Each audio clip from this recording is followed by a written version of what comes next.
लवारी साहब, आपने सुना ये नुसरत भुट्टो साहिबा क्या कह रही थी? ये इतना ज़्यादा हौसला, इतनी हिम्मत, ये कहाँ से आती है? ये अजीब है, तारीख का अजीब खानदान है कि मालूम है कि वो मौत की काल कोठरी में है, मालूम है कि बेरहम सफाक हुक्मरानों के शिकंजे में, मालूम है कि जेल का अमला भुट्टो साहब के साथ ज़ाती बुग़्ज़ रखता है, मालूम है कि जो यार मोहम्मद सुप्रीडेंट था वो किस कदर बहुत बुरे तरीके से पेश आता था, मालूम है कि ज़ियाउल हक ने क्या तय कर रखा था। इसके बावजूद कि जब रहम की अपील की बात आई तो बेगम नुसरत भुट्टो ने कहा नहीं, हम ऐसा करने नहीं जा रहे।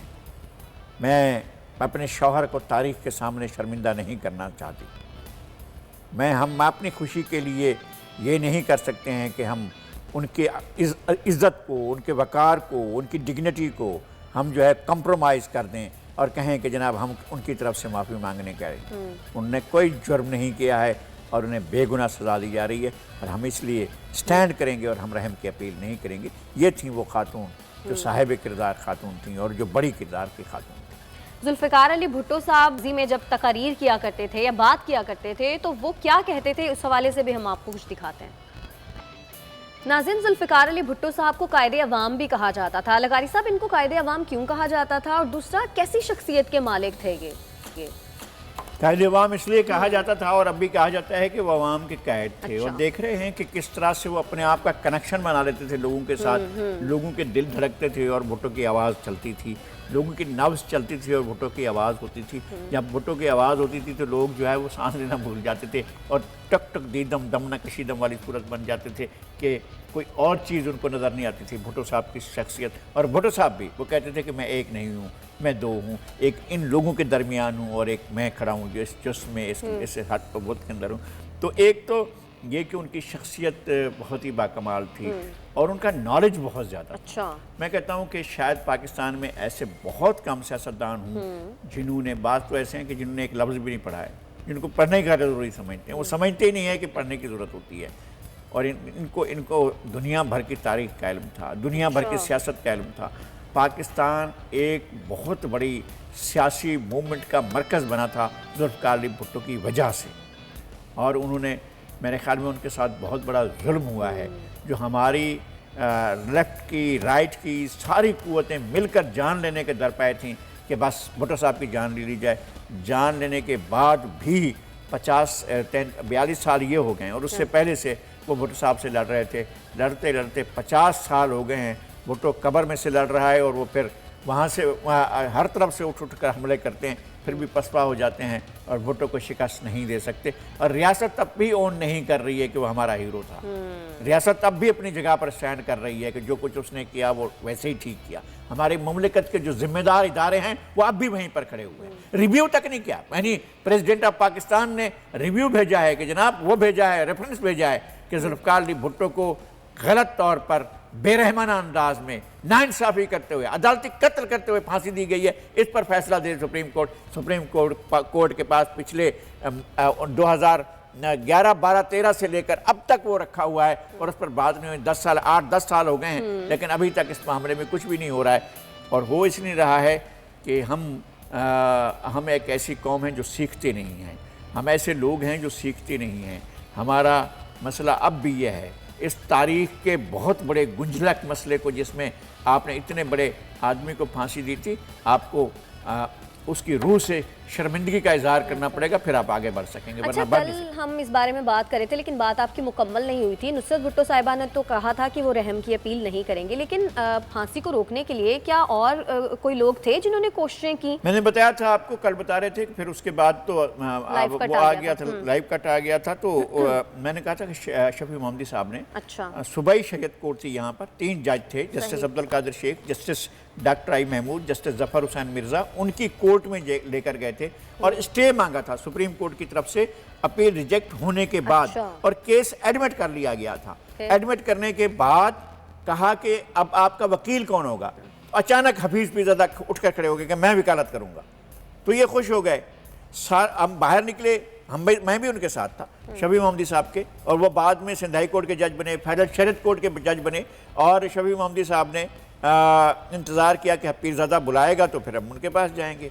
पीरज़ादा ने न दोपहर को बुलाया ना शाम हो गई। फिर उसके बाद शाम को 7 बजे वो उठ कर गए और वहाँ पीरज़ादा के घर पर गए। पीरज़ादा ने 2 घंटे तक इंतज़ार कराया। फिर अगले दिन कहा कि नहीं भाई कोई मसला ही नहीं है, हम जो है इसको जीत जाएंगे, हमारा मसला ही नहीं होगा। अब तो देखें हमें कोर्ट ने सुन लिया है। जब वहाँ पहुँचे पूरे का पूरा मजमा लगा हुआ था कोर्ट के अंदर और चीफ जस्टिस की court, justice Abdul Qadir Sheikh, justice doctor I Mahmood, justice Zafar Hussain Mirza, तीनों के तीनों बैठे हुए थे और पूरा क्राउड जाम पैक था और वहाँ लोगों के सांस लेने की आवाज़ के सिवा कोई आवाज़ सुनाई नहीं दे रही थी। इस वक्त अदालत की तरफ से आवाज़ लगाई गई, मिस्टर अब्दुल हफीज़ पीरज़ादा शफी महमूदी की तरफ से पेश हूँ। पीरज़ादा उठकर डाइस पर आए, रोस्ट्रम पर आकर कहा, my Lord I withdraw this petition. अच्छा, 22 तारीख को ये फैसला हुआ। 23 मार्च 1979 1979 के अखबारात निकाल कर देखें, आखिरी चांस था जो पीरज़ादा ने ख़त्म कर दिया। पूछा पीरज़ादा ये क्या किया है आपने? कहने लगे अभी तो हम रिव्यू में गए हुए हैं, हमें वहाँ से इंसाफ मिलेगा, हम सुप्रीम कोर्ट में रिव्यू में गए हुए हैं। लेकिन यहाँ एडमिट हो गई है, अब तो स्टे लेना था, आपने स्टे लेने के बजाय आपने विथड्रॉ कैसे कर ली पिटीशन? फिर उसके बाद 2 तारीख को दोबारा 2 अप्रैल 1979 को दोबारा वो पिटीशन दायर की गई। फिर वो गए, उन्होंने कहा आपको क्या जल्दी है? तो शफी महमूदी ने कहा कि जनरल ज़िया बदनीयत है, वो फांसी दे देगा। तो उन्होंने कहा इसमें तो नहीं लिखा हुआ है दरखास्त में। उसने कहा मैं पेन से लिख देता हूँ। उन्होंने कहा नहीं कल पेश किया जाएगा। अगले दिन एक जज साहब बीमार हो गए, justice doctor I Mahmood, justice Abdul Qadir Sheikh और जफर हुसैन मिर्ज़ा, ये दोनों के दोनों मौजूद थे। और जफर हुसैन मिर्ज़ा कौन है? जफर हुसैन मिर्ज़ा डॉक्टर जुल्फ़िकार मिर्ज़ा के वालिद, डॉक्टर जुल्फ़िकार मिर्ज़ा के वालिद। और जब शफी महमूदी ने जाकर कहा कि जी मेहरबानी करें आप ज़रूर सुने, ये बहुत ज़िंदगी और मौत का मसला है, तो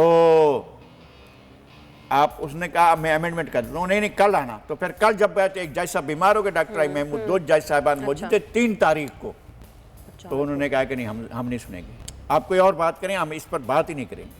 और उस 3 तारीख को हम नीचे उतर कर आए 2nd फ्लोर से सुप्रीम कोर्ट की, जब हाई कोर्ट के चीफ जस्टिस का जो ऑफिस है यही ऑफिस हुआ करता था और यही चैम्बर, कोर्ट रूम भी वही था। हम कोर्ट रूम से नीचे आए और यहाँ पर खड़े हुए थे रुखसाना जुबैरी, अब भी जिंदा हैं, सदीक खरल फौत हो गए, हाई कोर्ट के जज थे,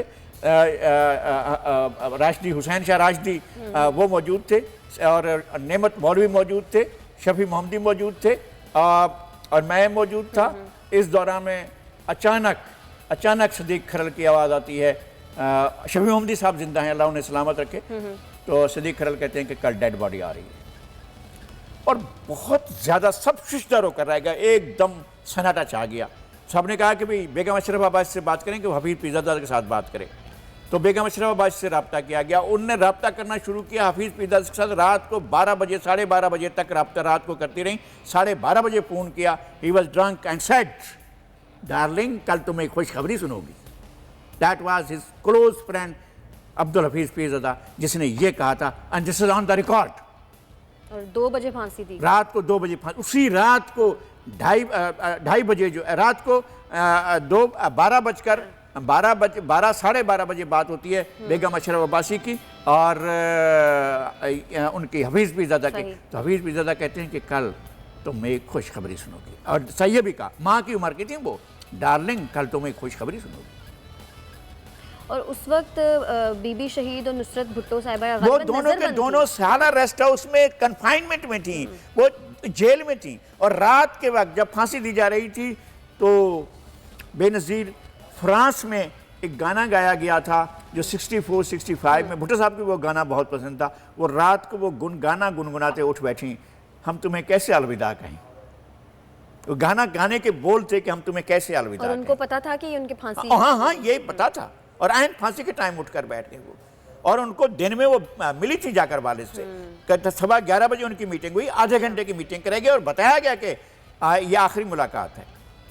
तो बेगम भुट्टो ने बहुत इधर उधर दौड़ने की कोशिश की, किससे बात करें, कोई बात सुनने को तैयार नहीं था। और जिस तरह से उस जेल की कोठरी से लेकर बेनज़ीर भुट्टो अपनी माँ को साथ लेकर जिस वकार से चली थी, पीछे मुड़कर नहीं देखा कि पीछे बाप देख रहा है, और चलते चलते चलते राहदारियों से कोर्ट को अपना जेल के अफसरों के दफ्तर के सामने से बिल्कुल बावकार अंदाज में चलते माँ को हाथ से लिए हुए, और माँ को लेकर फिर गाड़ी में जाकर बैठे और फिर उनको वहाँ ले गए जहाँ इनको जेल में रखा गया था, सियारा रेस्ट हाउस में। तो वहाँ तक जाकर पहुँची थी और रात को 2 बजे उन्हें इल्म था कि ये आज रात फांसी की रात है, तो बेनज़ीर ऐन उसी वक्त उठ बैठी। इधर 2:04 पर फांसी दी जा रही थी और इधर बेनज़ीर उठ कर बैठी और वो उस गीत को याद कर रही थी, हम तुम्हें कैसे अलविदा कहें। और ये बातें भी तो की जाती हैं आखिरी रसूमात में भी शामिल नहीं जाने दिया गया था, मुंह देखने के लिए भी नहीं जाने दिया गया था। और उस जहाज में जब भुट्टो साहब की लाश रखकर रवाना की गई तो जॉन हैरिंग ने कहा, जो अमेरिकी उसके साथ क्लोज CIA की थी, और जॉन हैरिंग ने कहा कि तुमने बॉडी देखी है? उसने कहा नहीं देखी है, लेकिन फांसी हो गई है, मैं एक एक लम्हा खबर लेता रहा हूँ। उन्होंने कहा नहीं, तुमने फांसी देखी है और तुमने लाश देखी है? उसने कहा कि भाई मैं एक एक चीज मालूम करता रहा हूँ, मुझे मालूम है। उसने कहा तुमने डेड बॉडी देखी? उसने कहा नहीं। उसने कहा फिर डेड बॉडी मंगवाओ और देखो। जहाज चला गया था, जहाज वापस मंगवाया गया और जहाज से बॉडी निकाली गई। फिर जियाउल हक ने वो बॉडी देखी, देखने के बाद दोबारा दूसरे जहाज में बॉडी चढ़ाई गई। ये बहाना किया गया जहाज खराब हो गया था और उस जहाज में रवाना करके और जहाज जैकबाबाद रवाना की गई। फिर वही जहाज था जो तकरीबन 9 साल के बाद भावलपुर से उड़ा और फट गया, उसमें जनरल जियाउल हक थे। ये एक और चीज़ है। अच्छा, लेकिन लगारी साहब कुछ लोग ये बात भी तो करते हैं कि शायद उनको जेल में तशद्दुद करके हलाक किया गया। मैंने बहुत सारे कॉलम्स, बहुत सारी चीज़ें पढ़ी, तो ये इस बात में ये एक बात है जो बाद में कर्नल रफ़ीउद्दीन ने अपनी डायरी में अपने आप को साफ करने की कोशिश की थी, लेकिन ये इल्ज़ाम है उनके ऊपर, खुद कर्नल रफ़ीउद्दीन के ऊपर, कि उन्होंने भुट्टो साहब को टार्चर किया था। और उस वक्त एक अफसर की भी, कोई अफसर था जिसने चीख कर कहा था यार नहीं करो ऐसा, after all he was our prime minister, तो उसको भी शूट किया गया था। सब्सक्राइब करें और बेल दबाएं ताकि कोई खबर रह न जाए।